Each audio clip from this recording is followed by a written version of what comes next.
આરતી, હમ? ઊભી રહે. આમ શું જુઓ છો? તમે આરતીના જીજુ છો અને હું હસબન્ડ છું.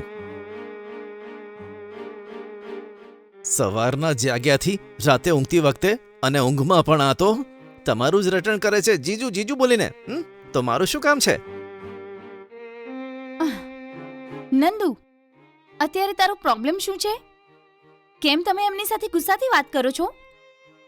તું તારી હદ ઓળંગી છે નંદુ. કઈ સીમા? ક્યારે ઓળંગી મેં? એક પત્નીને 3 ટાઈમનું ખાવાનું અને સૂવા માટે બેડરૂમ જ પૂરતો છે કે? હું પણ એક માણસ છું. મારી અંદર કોઈ ફિલિંગ્સ નહીં હોય કે? મારી ફિલિંગ્સ તું સમજતો કેમ નથી? જેટલા મારા જીજુ ઓળખે છે એટલું પણ તને નથી ખબર. તું મને ક્યારેય નહીં સમજી શકે અને સમજતો પણ નહીં. આરતી, મોઢું સંભાળીને વાત કર. એક પત્નીને કેવી રીતે રહેવું જોઈએ તું મારી ક્લાસ લે છે? તારી અંદર મારા માટે માન સન્માન કશું જ નથી, એ હું ફીલ કરું છું. હમ. આ જીજાજી તારા વડીલ કહેવાય. જો તું કંઈ ખોટું બોલે ને તો તને સમજાવીને એમણે સરખી કરવી જોઈએ તને.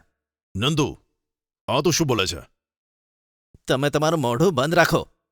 હવે તમારા પ્રેમની જરૂર નથી આરતીને. હવે તેની પસંદ નાપસંદનો ફેસલો એના મા બાપ નહીં કરે, પણ હું કરીશ એને. આગળથી મારી ફેમિલી માટે કંઈ પણ સારું કામ તમે ના કરતા. સારું રહેશે કે તમે અમારી ફેમિલીથી દૂર રહો. Nandu, stop it. તું તારું મોઢું બંધ રાખ. હા? જીવન કંઈ રૂપિયા પૈસા નથી. જે એકવાર ખોવાઈ ગયા તો મળી જશે. જે જીવનની છેલ્લી બસના સમાન છે. જો એકવાર મિસ થઈ ને તો ફરી ક્યારે નહીં મળે. અને જ્યારે તારી ઈચ્છા થાય ત્યારે જીવનની બસમાં સફર કરવા માંગીશ ને, એ સફરનું નામ બીજું કંઈ છે. હેલો, ઉભા રહો 1 મિનિટ. આગળથી અમારા રસ્તાનો કાંટો ના બનતા અને ભૂલથી અહીંયા પણ ના આવતા.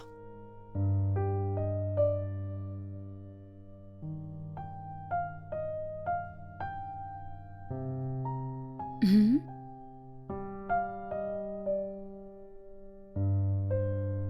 હમ.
અ, ઉમ, ઉમ, ઉમ, ઉમ, ઉમ, ઉમ.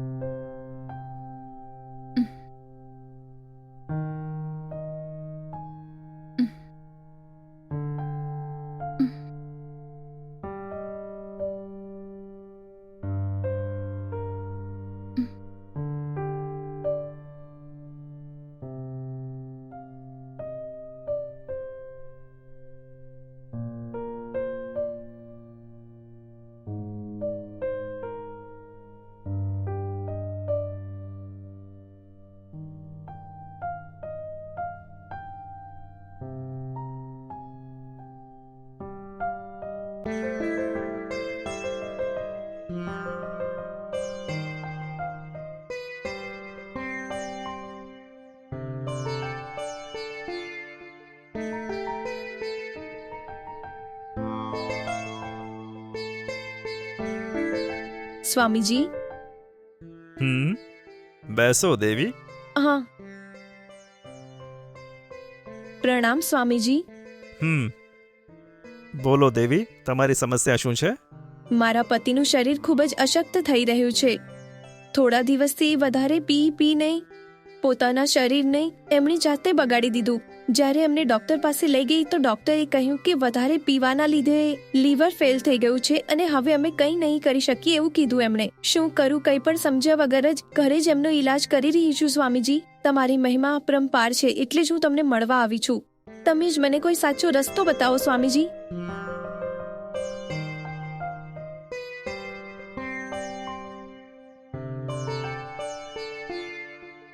મેં મારી ત્રીજી આંખે જ્યારે જોયું ને ત્યારે ખબર પડી કે તારા બધા જ કષ્ટોનું કારણ તારા પતિની આદત છે. આ સમસ્યામાંથી કેવી રીતે મુક્તિ મળે સ્વામીજી?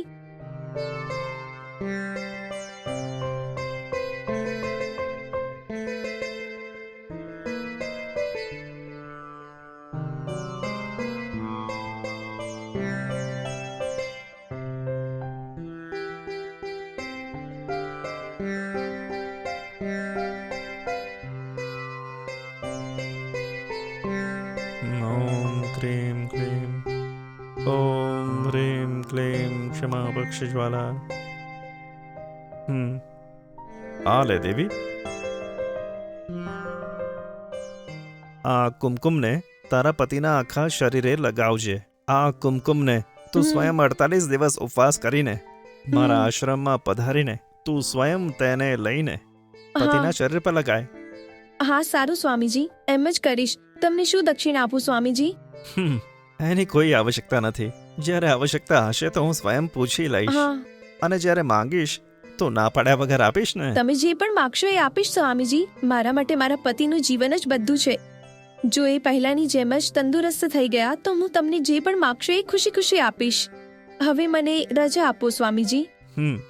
સદા સુખી થાઓ. હમ.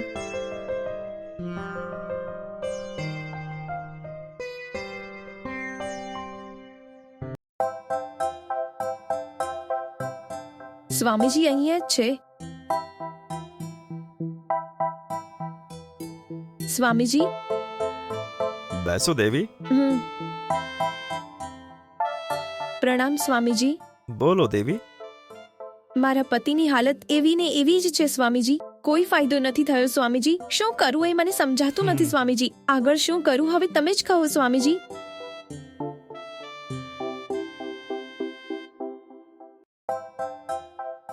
આનું ફક્ત એક જ સમાધાન છે દેવી. એ શું છે સ્વામીજી? તું આ આશ્રમમાં રોકાઈને તન મનથી સેવા કર. અહીંયા ફક્ત આશ્રમની સેવા નહીં, મારી પણ સેવા તારે કરવી પડશે. મારી આજ્ઞા પ્રમાણે 48 દિવસ ઉપવાસ રાખીને તન મનથી મારી સેવા કરજે. કરીશ ને દેવી? તો તું સેવા કરીશ ને? જરૂર સ્વામીજી, સેવા કરીશ. એમનાથી વધીને મારા માટે કંઈ પણ મહત્વનું નથી સ્વામીજી. તમે જે કહો એ કરીશ સ્વામીજી. તન મનથી સેવા કરીશ તો તારા પતિનું સ્વાસ્થ્ય પૂર્ણ રૂપે સારું થશે. ખૂબ જ સારું સ્વામીજી. સરોજા, સરોજા. હા, આવી સ્વામીજી.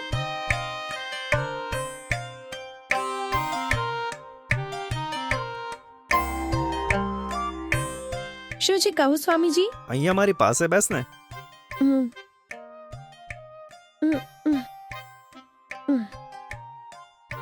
તને આ આશ્રમ ગમ્યો કે નહીં? હા, ખૂબ જ પસંદ છે સ્વામીજી. જો 48 દિવસ તું મારી સેવા કરીશ તો તારા પતિ શીઘ્ર સ્વસ્થ થઈ જશે. હા, હું ચોક્કસ કરીશ સ્વામીજી. મારા માટે મારા પતિથી વધારે કંઈ જ નથી સ્વામીજી. 48 દિવસ સુધી હું અહીં જ રોકાઈને તન મનથી તમારી સેવા કરીશ સ્વામીજી. અતિ પ્રસન્ન થયો.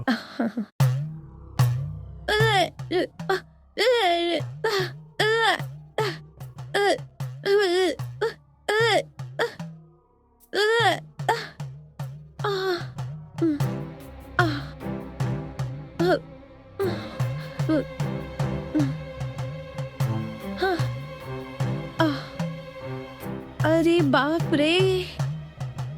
પતિનો જીવ બચાવવા માટે મેં સ્વામીજી સાથે ભેટ કરી તો એમણે મારી કોખમાં એક બાળક આપી દીધું. હવે હું શું કરું મને કંઈ સમજાતું નથી. 48 દિવસ સેવા કરવાની છે કહીને મારું જીવન બરબાદ કરી દીધું એણે. હવે હું કયું મોઢું લઈને મારા પતિની સામે જઉં? ફો મેં સ્વામીજી ઉપર ભરોસો કર્યો અને હું લૂંટાઈ ગઈ.